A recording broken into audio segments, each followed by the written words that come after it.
आज हम आप लोग को भक्तिन पाठ पढ़ाएंगे। भक्तिन महादेवी जी का प्रसिद्ध संस्मरणात्मक रेखा चित्र है जो स्मृति की रेखाएं में संकलित है। महादेवी जी ने अपनी सेविका भक्तिन के अतीत और वर्तमान का परिचय देते हुए उसके व्यक्तित्व का बहुत ही दिलचस्प खाका खींचा है। महादेवी जी के घर में काम शुरू करने से पहले उसने कैसे एक संघर्षशील, स्वाभिमानी और कर्मठ जीवन जिया, कैसे पितृसत्तात्मक मान्यताओं और छल छदम भरे समाज में अपने और अपनी बेटियों के हक की लड़ाई लड़ती रही और उसमें हार कर कैसे जिंदगी की राह पूरी तरह बदल लेने का निर्णय कर लिया। भक्तिन जो पाठ हम आज पढ़ाने जा रहे हैं आप लोग को, इसमें भक्तिन के बारे में दिया है। छोटे कद और दुबले शरीर वाली भक्तिन महादेवी वर्मा जी कह रही हैं कि भक्तिन का कद छोटा था, दुबले शरीर वाली यानी शरीर से कमजोर थी। अपने पतले होठों के कोनों में दृढ़ संकल्प यानी जो उनके होठ के जो कोने हैं, जो कोण कहा जाता है, उनके अंदर एक दृढ़ संकल्प था। उनको विश्वास था। विश्वास के साथ मतलब वो कुछ करने में सक्षम थी और छोटी आँखों में एक विचित्र समझदारी और जो उनके आँखों को देखने के बाद मालूम पड़ रहा था कि उनके आँखों में एक विचित्र समझदारी है। वह समझदार महिला की तरह लग रही थी। लेकिन जिस दिन पहले पहले मेरे पास उपस्थित हुई, जिस दिन वो पहले पहले मेरे पास आई, तब से आज तक एक युग का समय बीत चुका है, यानी बहुत दिन बीत चुका। पर जब कोई जिज्ञासु उससे इस संबंध में प्रश्न कर बैठता है, जैसे कोई व्यक्ति जो जानने की इच्छा रखता है, जिज्ञासु यानी जानने की इच्छा रखने वाला, उससे यह प्रश्न कर बैठता है, मेरे बारे में जैसे पूछता है, तब वह पलकों को आधी पुतलियों तक गिराकर और चिंतन की मुद्रा में ठुड्डी को कुछ ऊपर उठाकर विश्वास भरे कंठ से उत्तर देती हैं। यानी आप लोग जानते हैं कुछ ऐसी स्त्रियां होती हैं जो कि सामने से चेहरा करके नहीं बोल पाती हैं, यानी नज़रें झुका करके बोलती हैं और संकोच करते हुए बोलती हैं। यही चीज़ भक्तिन के अंदर भी था। वह अपने पुतलियों को गिरा करके चिंतन की मुद्रा में जैसे मालूम पड़ा था कि वह सोच रही हैं और ठुड्डी को कुछ ऊपर उठा करके विश्वास भरे कंठ में, जैसे नहीं होता कि पूरा विश्वास यानी जो हम बोल रहे हैं वो सही है, तो पूरे विश्वास भरे कंठ से उत्तर देती हैं। क्या उत्तर देती हैं? तुम पचय का बताई, यानी तुम लोगों से मैं क्या बताऊं। यह 50 बरस से संग्रहित हैं, यानी 50 वर्ष से मैं इनके साथ हूँ। कौन बोल रहा है? भक्तिन। मैं 50 साल से इनके साथ हूँ। इस हिसाब से मैं 75 की ठहरती हूँ। यानी महादेव जी कह रहे हैं इस हिसाब से मेरी उम्र क्या है? 75 वर्ष की है। और वह 100 वर्ष की आयु भी पार कर जाती हैं और उनकी उम्र क्या हो जाती है? 100 की भी पार हो जाती है। इसका भक्तिन को पता नहीं, यानी ये भक्तिन को पता नहीं कि मैं क्या बोल रही हूँ। पता हो भी तो संभवतः वह मेरे साथ बीते हुए समय में रत्ती भर भी कम न करना चाहेंगी। कहने का मतलब जो समय बीता था भक्तिन का महादेवी के साथ, इतना प्रेम, अटूट प्रेम आप कह सकते हैं, उस प्रेम को जो है वह रत्ती भर भी कम करना नहीं चाहेंगी। मुझे तो विश्वास होता जा रहा है कि कुछ वर्ष और बीत जाने पर वह मेरे पास मेरे साथ रहने के समय को खींचकर 100 वर्ष तक पहुंचा देंगी। यानी यहाँ पर जो कवित्रेन महादेवी जी हैं वह कह रही हैं कुछ वर्ष अगर और बीत जाए तो जो मेरा 75 वर्ष का समय है वह खींच करके क्या करेंगी, 100 वर्ष पूरा कर देंगी। चाहे उसके हिसाब से मुझे 150 वर्ष की असंभव आयु का भार क्यों ना ढोना पड़े। यानी उसके हिसाब से अगर देखा जाए तो 100-150 वर्ष की उम्र भी बता सकती हैं, और ऐसे उम्र के साथ यानी असंभव उम्र के साथ यह भार जो है मुझे ढोना पड़े। सेवक धर्म में हनुमान जी से स्पर्धा करने वाली भक्तिन किसी अंजना की पुत्री न होकर एक अनाम धन्या गोपालिका की कन्या है। सेवक धर्म में, जैसे सेवक धर्म में आप लोग जानते हैं कि हनुमान जी से स्पर्धा, यानी हनुमान जी किसके सेवक थे, राम के सेवक थे, और उनकी माँ का नाम क्या था, अंजना। तो यहाँ पर कहा गया है कि सेवक धर्म में हनुमान जी से स्पर्धा करने वाली भक्तिन किसी अंजना की पुत्री न होकर एक अनाम धन्या गोपालिका की कन्या है। वह अंजना के पुत्र हनुमान जी थे, ये अंजना की पुत्री नहीं है, बल्कि ये किसकी पुत्री है, अनाम धन्या गोपालिका की कन्या है। नाम है लक्ष्मण। देखो कितना प्यारा नाम है, नाम है लक्ष्मण अर्थात लक्ष्मी। लक्ष्मण का अर्थ क्या होता है, लक्ष्मी। पर जैसे मेरे नाम की विशालता मेरे लिए दुर्भव्य है। दुर्भव्य का मतलब होता है जिसे ढोना कठिन हो। तो मेरा नाम जैसा है वैसी विशालता जो है मेरे नाम से नहीं है। वैसे ही लक्ष्मी की समृद्धि भक्तिन के कपाल की कुंचित रेखाओं में नहीं है। वैसे ही लक्ष्मी की समृद्धि, समृद्धि का मतलब होता है सब कुछ प्राप्त होना, सब कुछ पास में होना। तो वैसे ही लक्ष्मी की समृद्धि भक्तिन की कपाल की कुंचित का मतलब होता है सिकुड़ी हुई जो रेखाएं होती हैं। तो कुंचित यानी समृद्ध भक्तिन के कपाल की कुंचित जो रेखाएं हैं उसमें बधी नहीं है। वैसे तो जीवन में प्रायः सभी को अपने अपने नाम का विरोधाभास लेकर जीना पड़ता है। अगर देखा जाए तो लोगों को, है ना, अगर प्रायः जो है अपने नाम का जो विरोधाभास लेकर जीना पड़ता है। जैसे नाम कुछ और है तो उसका जो है उसके जीवन पर कुछ और प्रभाव पड़ता है। पर भक्तिन बहुत समझदार है क्योंकि वह अपना समृद्धि सूचक नाम किसी को बताती नहीं है। यानी जो उसका नाम था, जो उसका असली नाम था, वह किसी को कभी बताती नहीं है। केवल जब नौकरी की खोज में आई थी तब वह ईमानदारी का परिचय देने के लिए उसने शेष इतिवृत्ति के साथ यह भी बता दिया, पर इस प्रार्थना के साथ कि मैं कभी नाम का उपयोग न करूं। केवल जब वह नौकरी की खोज में आई थी, पहली बार जब मेरे पास आई थी नौकरी की खोज में, तब वह ईमानदारी का परिचय, अपने ईमानदारी का परिचय देते हुए उसने अपने नाम को बता दिया था। पर वो प्रार्थना भी की थी। प्रार्थना क्या थी की थी कि मैं कभी नाम का उपयोग न करूं। उपनाम रखने की प्रतिभा होती तो मैं सबसे पहले उसका प्रयोग अपने ऊपर करती।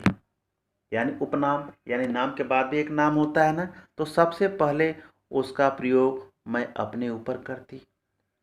इस तथ्य को वह देहातिन क्या जाने। देहातिन यानी भक्तिन को कहा गया है। इस तथ्य को क्या जानेगी देहात में रहने वाली। इसी से जब मैंने कंठी माला देखकर उसका नामकरण किया, उसके हाथ में जब मैंने कंठी माला को देखा तो उसका नामकरण किया। नामकरण का मतलब नाम रखा, नामकरण किया, तब वह भक्तिन जैसी कवित्वहीन नाम को पाकर के भी वह गदगद हो उठी। भक्तिन के जीवन का इतिवृत्त बिना जाने हुए उसके स्वभाव को पूर्णतः क्या अंशतः समझना कठिन होगा। इतिवृत्ति जो दिया है, इतिवृत्ति का मतलब होता है जैसे किसी के बारे में अगर हम नहीं जानते हैं, उसके जीवन के बारे में घटना अगर हम नहीं जानते हैं तो उसका वर्णन तो हम कर नहीं सकते हैं। तो भक्तिन के जीवन का जो घटना है, कैसे उसके जीवन में घटना घटी है, बिना जाने हुए उसके स्वभाव को पूर्णतः यानी पूरी तरह से क्या अंशतः या थोड़ा सा समझना भी क्या होगा, कठिन होगा। वह ऐतिहासिक झूसी में गांव प्रसिद्ध एक सुरमा के, यहाँ पर झूसी दिया है, झूसी का मतलब गंगा तट पर एक गांव है जो इलाहाबाद के पास है। तो झूसी में गांव प्रसिद्ध एक सुरमा की एक लौती बेटी ही नहीं, विमाता की किंवदंती बन जाने वाली ममता की छाया में भी पली है। कहने का मतलब इकलौती बेटी ही नहीं, इकलौती का मतलब क्या होता है, एक ही बेटी, इकलौती बेटी ही नहीं, विमाता की किंवदंती बन जाने वाली, किंवदंती मतलब क्या होता है, जो लोकापवाद होता है, बन जाने वाली ममता की छाया में भी पली। ममता की छाया यानी जो प्यार होता है, उस ममता की छाया यानी प्यार में भी पली है। 5 वर्ष की वय में यानी 5 वर्ष की उम्र में उसे हंडिया ग्राम के एक संपन्न गोपालक, यानी हंडिया ग्राम के एक संपन्न का मतलब क्या होता है, यानी पूरी तरह से जो है वो उसके पास सब कुछ हो, संपन्न गोपालक की सबसे छोटी पुत्र वधू बनकर पिता ने शास्त्र से 2 पग आगे रहने की ख्याति कमाई। यानी एक संपन्न गोपालक की सबसे छोटी पुत्र वधू बनाकर पिता ने शास्त्र से 2 पग आगे रहने की ख्याति कमाई। ख्याति का मतलब आप लोग जानते ही हैं, यानी प्रसिद्धि। यानी सबसे बड़ा दान क्या होता है, कन्यादान होता है। तो भक्तिन के जो पिता थे, भक्तिन की शादी करके जैसे मालूम पड़ रहा था कि शास्त्र से भी 2 पग आगे रहने की यानी प्रसिद्धि कमा ली है। 9 वर्षीय युवती का गौना देकर विमाता ने बिना मांगे पराया धन लौटाने वाले महाजन का पुण्य लूटा। यानी इनका गौना कब हुआ, इनका गौना देकर, यानी इनका गौना जो है 9 वर्ष की उम्र में हुआ। 9 वर्ष की जब थी तभी इनका गौना हो गया। विमाता ने बिना मांगे पराया धन, लड़की क्या होती, पराया धन होती है, लौटाने वाले महाजन का क्या किया, पुण्य लूटा। पिता का उस पर अगाध प्रेम होने के कारण स्वभावतः ईर्ष्यालु और संपत्ति की रक्षा में सतर्क विमाता ने उनके मरणांतक रोग का समाचार तब भेजा जब वह मृत्यु की सूचना भी बन चुका था। यानी पिता का उस पर अगाध प्रेम था, जो भक्तिन थी, उस भक्तिन पर उनका अगाध प्रेम था और उस प्रेम के कारण स्वभावतः ईर्ष्यालु और संपत्ति की रक्षा में सतर्क, यानी माँ विमाता ने उनके मरणांतक रोग, यानी जब वो बीमार थे और तब तक वो सूचना नहीं भेजा जब तक उनकी मृत्यु न हो गई। मृत्यु की सूचना भी बन चुका था, यानी उनकी मृत्यु हो चुकी थी, लेकिन वह जो है भक्तिन को सूचना नहीं दी। कौन, विमाता ने। रोने पीटने के अपशगुन से बचने के लिए सास ने भी उसे कुछ न बताया। अब ऐसी घटना अगर घट जाए, यानी भक्तिन के जो पिता थे वह मृत्यु को प्राप्त हो चुके थे, तो कम से कम भक्तिन को तो बता देना चाहिए, लेकिन उसकी माँ जो है नहीं बताई। और कुछ दिन बाद जो है बताई, तो उसकी सास जो हैं, सासू माँ बोला जाता है, उनकी सास जो हैं वह अपशगुन से बचने के लिए क्या किया उन्होंने, कुछ ना बताया। कहने का मतलब जैसे बताया जाता है तो लोग क्या करते हैं, रोना शुरू कर देते हैं। जब दुख होगा तो रोएंगे ही। बहुत दिन से नैहर नहीं गई, सो जाकर देख आवे। अब देखो क्या होता है यहाँ पर, सास ने भी उसे कुछ नहीं बताया, लेकिन जब बहुत दिन हो गया तब सास ने ही कहा कि बहुत दिन से नैहर नहीं गई हो, सो जाकर देख आवे। यही कहकर और पहना ओढ़ाकर, यानी उसको जैसे नहीं होता है अच्छा वस्त्र, जैसे साड़ी होता है, कपड़ा जो भी हो, पहना ओढ़ाकर सास ने उसे विदा कर दिया। लेकिन यहाँ पर भक्तिन को पता नहीं था कि मतलब क्या बात है। इस अप्रत्याशित अनुग्रह ने उसके पैरों में जो पंख लगा दिए थे, अप्रत्याशित, यानी कहने वाली बात नहीं थी। इतना खुशी थी उसके अंदर कि उसके पैरों में जो पंख लगा दिए थे, जैसे मालूम पड़ रहा था उसके पैर में पंख लग गए हैं और वो कब जा कर के अपने घर सबसे मिल लेगी। लेकिन उसको क्या पता था, उसको ये भी पता नहीं था जाने के बाद जो है मुझे ऐसा समाचार मिलेगा। वे गांव की सीमा में पहुंचते ही झड़ गए। जो उसके पंख थे गांव में पहुंचते ही क्या हो गए, झड़ गए। कहने का मतलब कि उसको दुख समझ में आने लगा। कैसे समझ में आने लगा, लोग बोलने लगे, चिल्लाने लगे, हाय लक्ष्मीन। हाय यानी दुख भरा शब्द है, हाय लक्ष्मीन।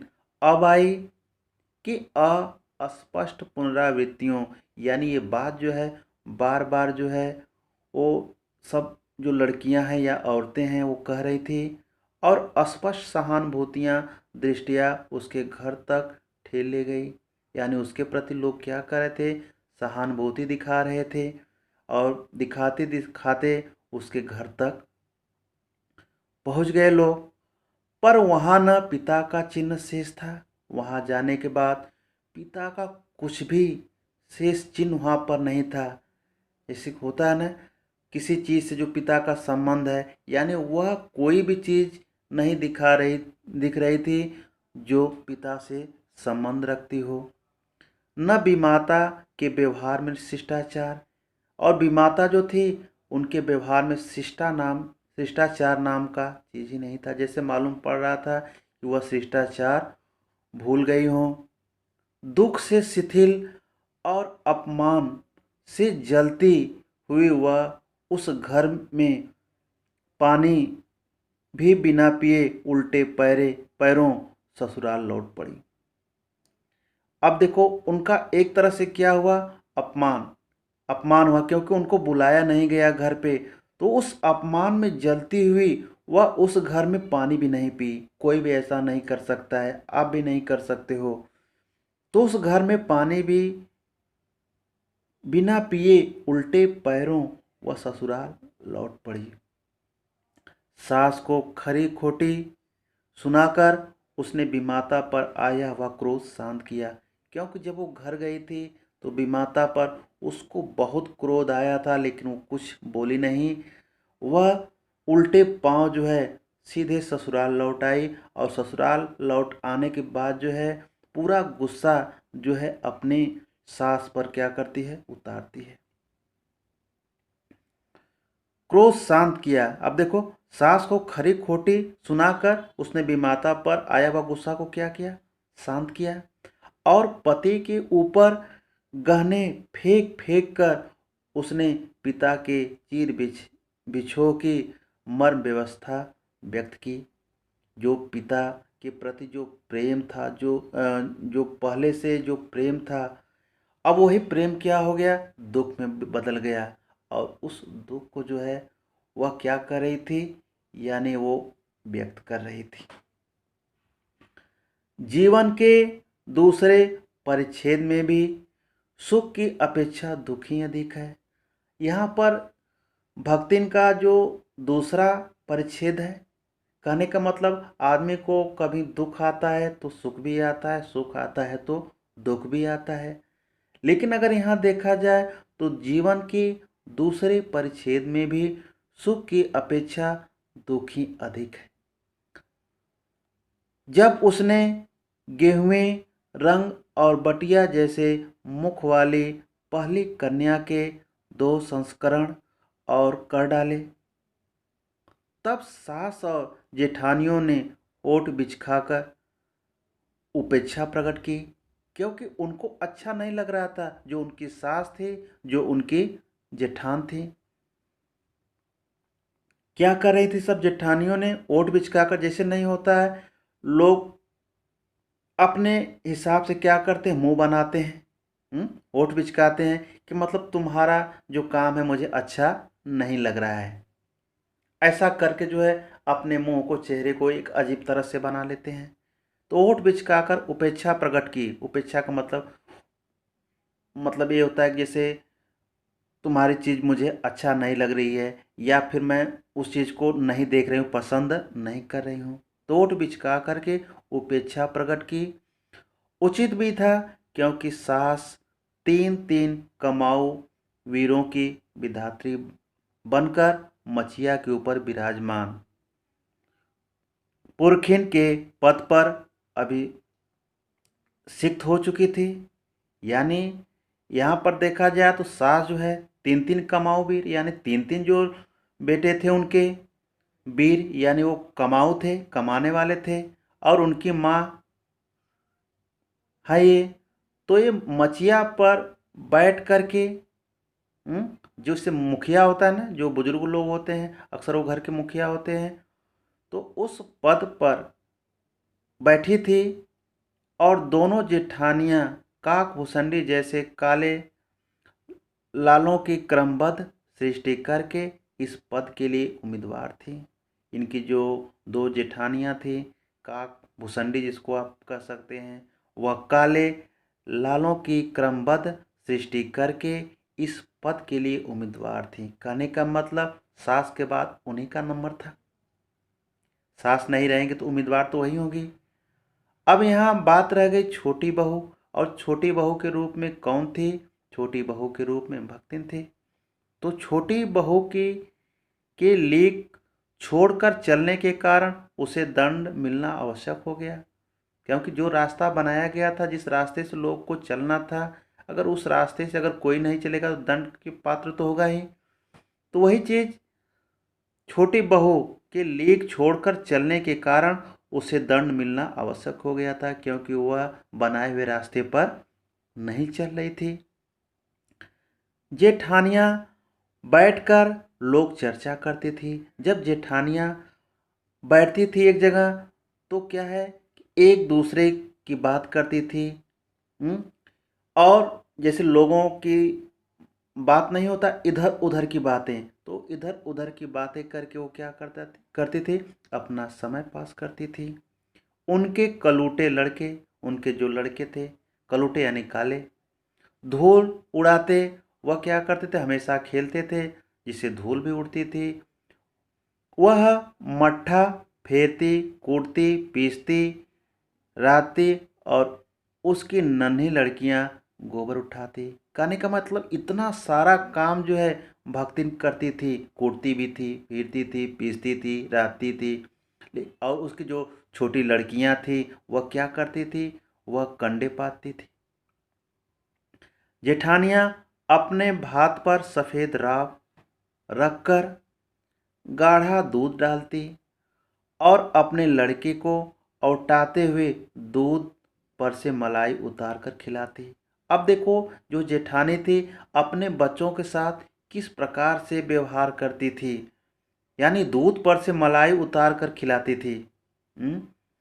वह काले गुड़ की डली के साथ कठौती में मट्ठा पाती, और उसकी लड़कियां चने बाजरे की घुघरी चबाती। अब देखो, जो भक्तिन की लड़की है उनके साथ कैसा व्यवहार किया जा रहा है। वो लड़कियां बेचारी चने बाजरे की घुघरी खाती थी। इस दंड विधान के भीतर कोई ऐसी धारा नहीं थी जिसके अनुसार खोटे सिक्कों की टकसाल जैसी पत्नी से पति को विरक्त किया जा सकता है। इस दंड के विधान के भीतर कोई ऐसी धारा नहीं थी। कहने का मतलब एक जो सरल और अच्छी स्त्री का जो गुण होना चाहिए वो भक्तिन के पास था। तो लोग जो है उसका सम्मान भी करते थे, हर जगह जो है उसको सम्मान की दृष्टि से देखते थे।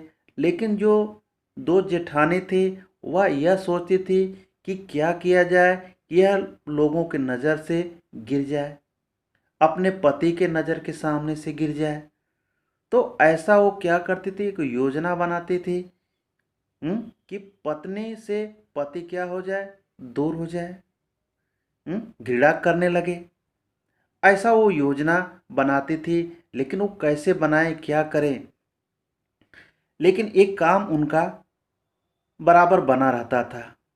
सारी चुगली चबाई की परिणति उसके पत्नी प्रेम को बढ़ाकर ही होती थी।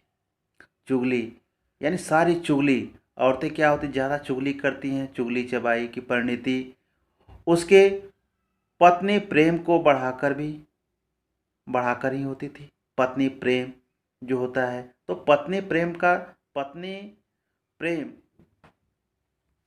पति का तो होगा ही, पति और पत्नी का प्रेम तो होता ही है। लेकिन कुछ लोग ऐसे होते हैं घर में जो पति और पत्नी का प्रेम नहीं देखते हैं, सोचते हैं क्या किया जाए कि दोनों में जो है टकरार हो जाए, झगड़ा हो जाए। तो यहाँ पर तो दो जेठानियाँ जो है पहले से ये चाहती थी कि पत्नी और पति में जो है प्रेम न रहे, एक दूसरे से क्या करें, घृणा करें।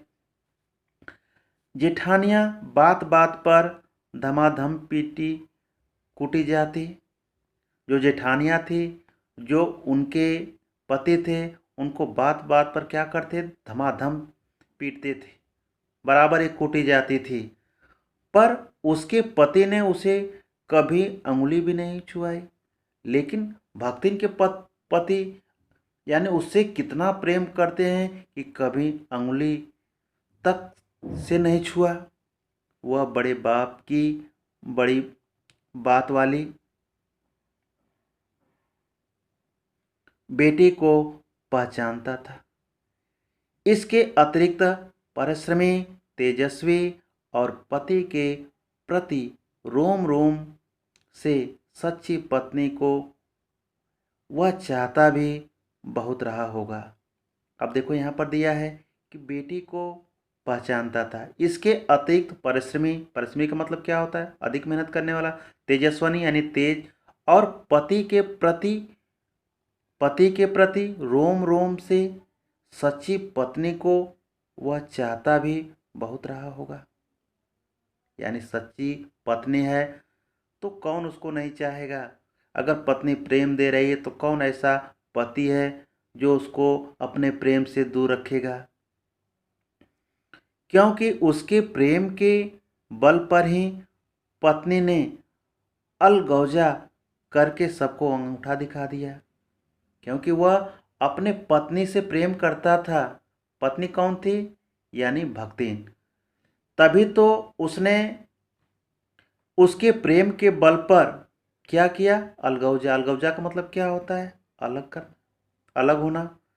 अलगौजा करके सबको अंगूठा दिखा दिया, यानी अलग भी करा दिया उसने और सबको अंगूठा दिखा दिया। कहने का मतलब किसी को कुछ वो समझे नहीं। काम वही करती थी, इसलिए गाय भैंस जैसे क्या होता है, लोग बंटवारा करते, जब अलग होते तो बंटवारा करते हैं ना। तो बंटवारा का मतलब होता है कि ये चीज़ तुम ले लो, ये चीज़ तुम ले लो, ये चीज़ तुम ले लो। तो कुछ लोग ऐसे होते हैं जिस चीज़ से क्या होता है उनका ज़्यादा लगाव होता है, तो वह चीज़ मांग लेते हैं कि भाई इस चीज़ को हमको दे दो। तो ऐसा करते हैं लोग, है ना। तो वही चीज़ यहाँ पर दिया गया है कि जब वो अलगाव यानी अलग होने लगे तो क्या हुआ कि काम वही करती थी, इसलिए गाय भैंस, ज़्यादा काम वही करती थी इसलिए गाय भैंस भी उसने ले लिया। कौन, भक्तिन। खेत खलिहान जहाँ पर खलिहान होता है आप जानते हैं कि उसने ले लिया। अमराई के पेड़, अमराई का मतलब क्या होता है, आम का बगीचा आदि के संबंध में उसी को ज्ञान बहुत बढ़ा चढ़ा था, क्योंकि वह ज़्यादा काम करती थी तो उसको तो उसके बारे में ज्ञान होगा ही। उसने छांट छांट कर ऊपर से असंतोष की मुद्रा के साथ और भीतर से पुलकित होते हुए जो कुछ लिया वह सबसे अच्छा भी रहा। यानी एक तरफ तो दिखा रही है कि मुझे असंतोष है, मुझे दिक्कत है, लेकिन अंदर ही अंदर वो क्या थी, खुश भी थी। वह सबसे अच्छा भी रहा। साथ ही परिश्रमी दंपत की निरंतर प्रयास से उसका सोना बन जाना भी स्वाभाविक हो गया। यानी वही चीज़ उसके लिए क्या बन गया था, सोना बन गया था। धूमधाम से बड़ी लड़की का विवाह करने के उपरांत, यानी बहुत ही धूमधाम के साथ जो है बड़ी लड़की का विवाह भी हो गया। पति ने घरौदे से खेलते हुए 2 कन्याओं और कच्ची गृहस्थी का भार 29 वर्ष की पत्नी पर छोड़कर संसार से विदा ली। यानी धूमधाम से बड़ी लड़की का विवाह भी उन्होंने कर दिया। उसके उपरांत जो पति हैं वो घरौदे से खेलते हुए, यानी घर से खेलते हुए 2 कन्याओं, उनकी जो 2 लड़कियां थी, और कच्ची गृहस्थी का भार, जो घर का जो गृहस्थी यानी जो घर का काम होता है, गृहस्थी यानी कौन संभाली थी, उसकी पत्नी, क्या नाम था उसका, भक्ति। 29 वर्ष की अवस्था में ही उसके पति छोड़ करके इस संसार से विदा ली, नहीं रहे इस दुनिया में। जब वह मरा तब उसकी अवस्था 36 वर्ष, 36 वर्ष से कुछ और अधिक रही होगी। यानी 29 वर्ष की भक्तिन की उम्र थी और 36 वर्ष जो है उनके पति की उम्र रही होगी। पर पत्नी आज उसे बुढ़ऊ कहकर स्मरण करती हैं। ऐसा क्यों करती हैं? जैसे होता है कि लोग जब तक युवा होते हैं तो लोग जो है उनको उसके उम्र के हिसाब से लोग जो है बोलते हैं, लेकिन कभी ऐसा भी होता है जब लोग बुजुर्ग हो जाते हैं तो लोग उनको क्या करते हैं, बुढ़ऊ कह कर के भी बुलाते हैं।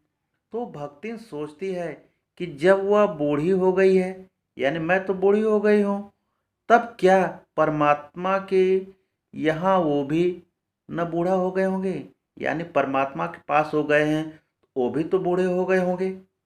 अतः उन्हें बुढ़ऊ न कहना उनका घोर अपमान है। इसलिए अगर मैं उनको बुढ़ऊ नहीं कहूँगी तो उनका क्या होगा, घोर अपमान होगा। हाँ, तो भक्तिन के हरे भरे खेत, मोटी ताजी गाय भैंस और फलों से लदे पेड़ देखकर जेठ जेठौतों के मुंह में पानी भर आना स्वाभाविक था। कहने का मतलब वो भक्तिन मेहनत तो करती थी, मेहनत करती थी तभी उसके हरे भरे खेत दिखते थे, मोटी ताजी गाय भैंस भी दिखती थी और फलों से लदे पेड़ भी दिखते थे। तो उसको देखकर जो जेठ और जेठैतों यानी जो उनके लड़के हैं उनके मुंह से क्या आते थे, पानी भर जाते थे। ये तो पानी भर जाना ये तो स्वाभाविक है, यानी घर की चीज़ है। हाँ, और जो है पहले क्या उसका मज़ा मारते थे, अब वही चीज़ उनके हक में नहीं आ रहा है तो उसको देखकर पानी तो आना स्वाभाविक है। इन सब की प्राप्ति तो तभी संभव थी जब भयहु दूसरा घर कर लेती, पर जन्म से खोटी भक्तिन इनके चकमे में आई ही नहीं। उसने क्रोध से पांव पटक पटक कर आंगन को कपायमान करते हुए कहा, हम कुकुरी बिलारी न होय, हमार मन पोसाई तो हम दूसरा के जाप, नहीं तो तुम्हार पचय की छाती पे हो रहा भूजब और राज करब, समझे रहो। यानी क्या है, भक्तिन अपने आप को क्या है एकदम मजबूत बना चुकी थी। और क्या उसके जो जेठ हैं वो क्या कर रहे थे, जेठ जो है वो क्या कर रहे थे, एक तरफ से देखा जाए तो ये नहीं चाहते थे कि यह घर पर रहे, और क्या सोचते थे कि भयो दूसरे घर कर लेती, यानी एक दूसरा घर बना लेती। इस घर से निकल करके एक दूसरा घर बना लेते। लेकिन कहाँ भक्तिन भी एकदम मजबूत अवस्था में थी, वो भी घर से निकलना नहीं चाहती थी। इसलिए वो क्रोध में अपने पाँव को क्या कर रही थी, पटक रही थी, बार बार पटक रही थी आंगन में, और कंपायमान करते हुए कहा, हम कुकुरी बिलारी न होए, हमार मन पोसाई तो हम दूसरे के जाब, नहीं तो तुम्हारे पचे के छाती पर हो रहा भूजब और राज करब। समझे, यही रहा राज करब। और तोरे छाती पे का करब, हो रहा भूजब। अब सोचिए आप कि एक तरफ से भक्तिन जो है उस घर से जाना नहीं चाहती थी। उसने ससुर, अजिया ससुर और जाने के पीढ़ियों के ससुरगणों की उपार्जित जगह जमीन में से सुई की नोक बराबर भी देने की उदारता नहीं दिखाई। उसने ससुर, ससुर का मतलब जानते हैं आप लोग, अजिया ससुर यानी जो उसके दादा है ना, अजिया ससुर, और जाने पीढ़ियों के ससुरगण, और भी जो पीढ़ी के लोग हैं ससुरगणों की उपार्जित जो जगह जमीन है में से सुई की नोक बराबर भी वह देने की उदारता नहीं दिखाई। कहने का मतलब उसके पास तो लड़कियां ही थी, लेकिन ये लोग क्या सोचते थे कि इसकी जगह जमीन जो है हम लोग को मिल जाए, लेकिन ये सुई की नोक पर भी ये जमीन जो है देना नहीं चाहती थी। इसके अतिरिक्त गुरु से कान फुकवा, कठी, बाद और पति के नाम पर घी से चिकने केसों को संपत्ति समर्पित कर अपने कभी न टलने की घोषणा कर दी। भविष्य में भी संपत्ति सुरक्षित रखने के लिए उसने छोटी लड़कियों के हाथ पीले कर उन्हें ससुराल पहुंचाया और पति के चुने हुए बड़े दामाद को घर जमाई बनाकर रखा। इस प्रकार उसके जीवन का तीसरा परिच्छेद आरंभ हुआ। कहने का मतलब ये है कि घर में रहने के बाद भी ये क्या कि लोग इसको परेशान कर रहे थे, लेकिन ये परेशान नहीं हो रही थी। उनसे लड़ने जो होता है, लड़ने के लिए तैयार थी, संघर्ष करने के लिए तैयार थी। वह कह रही थी कि मैं अपने बात से टलने वाली नहीं हूँ। भविष्य में भी संपत्ति सुरक्षित रखने के लिए उसने क्या किया, उसने ये सोचा कहीं ऐसा ना हो कि भविष्य में जो है हमारी संपत्ति जो है उस पर अधिकार जो है हमारे जो जेठ हैं वो कर लेंगे। तो उसको सुरक्षित रखने के लिए उन्होंने क्या किया, छोटे जो लड़कियां थी उनके हाथ को क्या किया, पीले, यानी उनकी भी शादी कर दी, उन्हें ससुराल भी पहुंचाया।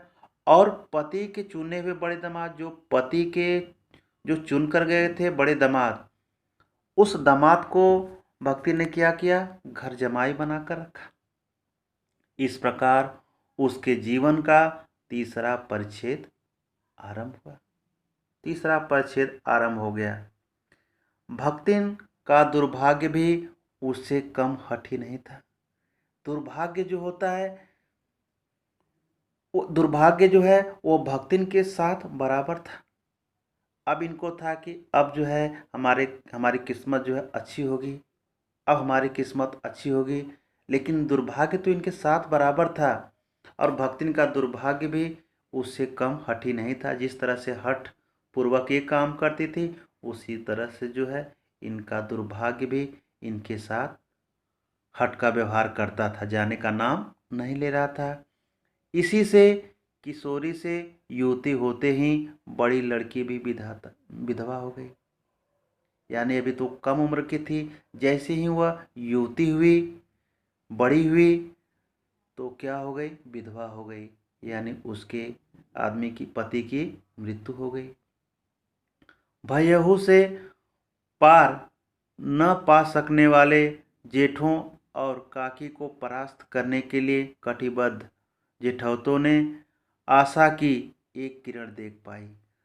जब वो उसके पति मर गए तो भयहू से पार, वो तो जानते थे कि भयहू से पार मैं नहीं हो सकता हूँ। ये कौन, यानी जेठ सोच रहे थे क्योंकि वह जो है सबको परास्त कर चुकी थी। लेकिन जो जो उसके जेठौत थे, यानी जो उनके लड़के थे जेठ के, उनको एक आशा की किरण किरण जो है दिखाई दी। वो आशा की किरण क्या थी? विधवा बहन के गठबंधन के लिए बड़ा जेठौत अपने तीतर लड़ाने वाले साले को बुला लाया। अपनी बहन के गठबंधन यानी क्या होता है? जो विवाह का गठबंधन, यानी एक तरह से है ना, शादी के लिए जो जेठौत यानी जो उनका लड़का है, अपने तीतर लड़ाने वाले मतलब आप समझ ही रहे हैं, तीतर लड़ाने वाले का मतलब क्या होता है? जो अच्छा लड़का नहीं होता है ना। तो तीतर लड़ाने वाले साले को बुला लाया। कौन? जो जेठ का लड़का है, क्योंकि उसका हो जाने पर सब कुछ उन्हीं के अधिकार में रहता है। वह सोच रहे थे कि अगर भक्ति की लड़की का जो है शादी अगर उससे हो जाए तो इस संपत्ति पर हम लोग का अधिकार हो जाएगा। भक्तिन की लड़की भी माँ से कम समझदार नहीं थी। जिस तरह से भक्तिन समझदार थी, उसी प्रकार से उसकी लड़की भी समझदार थी। इसी से उसने वर को नापसंद कर दिया। लड़की जो है वर को नापसंद कर दिया कि मैं इससे शादी नहीं कर सकती हूँ। बाहर के बहनोई का आना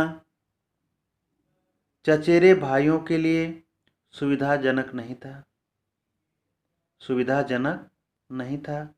अतः यह प्रस्ताव जहाँ का तहाँ रह गया। यानी जो शादी का प्रस्ताव यानी गठबंधन का जो प्रस्ताव चल रहा था कि उससे शादी कर दी जाएगी, तो वह प्रस्ताव जो है अब जहाँ का तहाँ रह गया, यानी उसका काम जो है अब पूरी तरह से समाप्त हो गया। तब वह दोनों माँ बेटी खूब मन लगाकर अपनी संपत्ति की देखभाल करने लगी। अब जो माँ बेटी यानी जो भक्तिन थी उसकी बेटी थी, यानी मन लगा करके माँ और बेटी अपनी संपत्ति की देखभाल करने लगी। और मान न मान मैं तेरा मेहमान की कहावत चरितार्थ करने वाले वर के समर्थक उसे किसी न किसी प्रकार पति की पदवी पर अभिषिक्त करने का उपाय सोचने लगी। होता है न मान मैं तेरा मेहमान, वह इस तरीके से आता था जैसे मेहमान बन कर आता था। तो उससे दूर करने के लिए उपाय सोचने लगी, किस प्रकार से पति की पदवी पर ये अभिषिक्त न हो, वह उपाय सोचने लगी। एक दिन देखो होता क्या है, एक दिन माँ की अनुपस्थिति में वर महाशय ने बेटी की कोठरी में घुसकर भीतर से द्वार बंद कर लिया। ये तो योजना के तहत काम हुआ। लोग ऐसा जो है योजना बनाए और योजना के तहत जो ऐसा कार्य उन्होंने किया। क्योंकि ये चाल किसकी थी? जो जेठ थे और उनके जो लड़के थे। तो बेटी की कोठरी में घुसकर भीतर से द्वार बंद कर लिया। कौन महाशय? जो उसके लड़के के जो साले थे ना, कर लिया। और उसके समर्थक गांव वालों को बुलाने लगे, जो उसका समर्थन करने वाले थे। जैसे झूठ बात कहेंगे तभी समर्थन करेंगे, तो ऐसे समर्थकों को गांव से क्या किया, उसने बुला लिया। युवती ने जब इस डकैत वर की मरम्मत कर कुंडी खोली, उसको घर के अंदर जो है उस लड़की ने बहुत पीटा, पूरी तरह से उसकी मरम्मत की। तब पंच बेचारे समस्या में पड़ गए। अब पंच तो देख रहे थे कि भाई जो कोठरी है उस कोठरी में से दोनों लोग आ रहे हैं, तो ये समस्या एक जटिल समस्या थी। अब वो करे तो करे क्या, पड़ गए।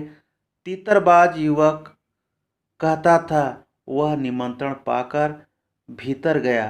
वो बोल रहा है कि मुझे बुलाया गया, मैं ऐसे नहीं गया था। और युवती उसके मुख पर अपनी पांचों अंगुलियों के उभार में निमंत्रण के अक्षर पढ़ने का अनुरोध करती थी। यानी कहने का मतलब वो बता रही थी कि देखो मैं किस तरह से इसको थप्पड़ मारी हूँ। अंत में दूध का दूध पानी का पानी, लोग बोलते हैं ना चलो भाई अब दूध का दूध पानी का पानी हो जाए। तो अंत में दूध का दूध पानी का पानी करने के लिए पंचायत बैठी। लोग पंचायत बैठाते हैं निर्णय के लिए, बैठी और सबने सिर हिला हिलाकर इस समस्या का मूल कारण कलयुग को स्वीकार किया कि भाई ये कलयुग है। समस्या का मूल कारण क्या है? कलयुग है। कलयुग को स्वीकार किया यानी कलयुग है, कुछ भी हो सकता है। अपीलहीन फैसला हुआ कि चाहे उन दोनों में एक सच्चा हो चाहे दोनों झूठे, पर जब वह एक कोठरी से निकले, भाई झूठे हो चाहे सच्चे लेकिन दोनों एक ही कोठरी से निकल रहे हैं, तब उनका पति पत्नी के रूप में रहना ही कलयुग के दोष का परिमार्जन कर सकता है। अगर दोनों एक साथ हैं, एक कोठरी में रहे हैं, तो किस रूप में हो सकते हैं? पति पत्नी के रूप में रहना ही होगा उनको। अपमानित बालिका ने होठ काटकर लहू निकाल लिया। एक तरह से उसको अपमानित किया गया। अब गुस्सा में क्या करता है कोई? यही है ना, होठ काटता है या फिर वो आंख दिखाता है। तो होठ काट करके वो लहू निकाल लिया। और माँ ने आग्नेय नेत्रों से, यानी जैसे मालूम पड़ा था उसकी आंख जो है, उसकी आंखों से क्या निकल रहे थे? आग निकल रहे थे।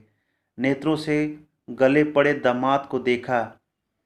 संबंध कुछ सुखकर नहीं हुआ, क्योंकि दामाद अब निश्चिंत होकर तीतर लड़ाता था। क्योंकि वो दामाद क्या हो गया था? अब निश्चिंत हो गया था। अब उसको कुछ कहने वाला नहीं था। अब जो भी था वो हरकत अब करने लगा। और बेटी विवश विवश हो गई, लाचार हो गई थी, क्रोध से जलती रहती थी। किससे?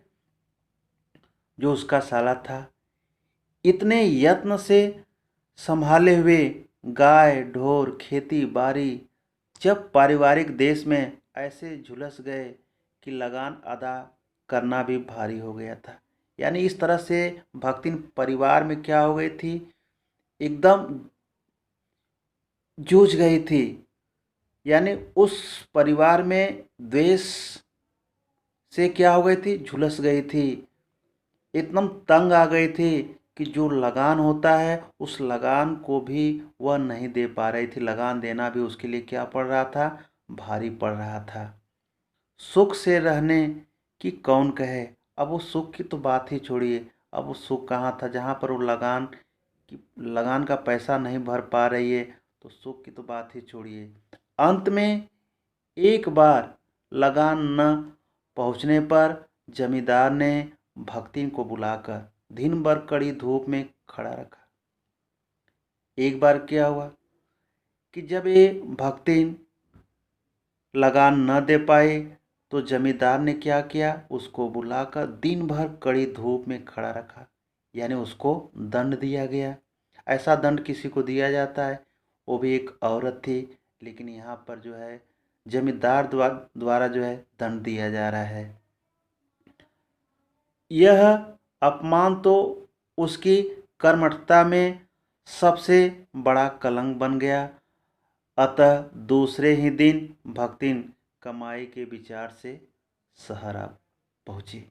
यानी उसने निश्चय कर लिया कि मैं अब जो है शहर जाऊंगी कमाने के लिए, जिससे क्या है अपने परिवार का खर्च भी देख लूँगी और जो लगान है उस सब कुछ मैं पूरी कर लूँगी।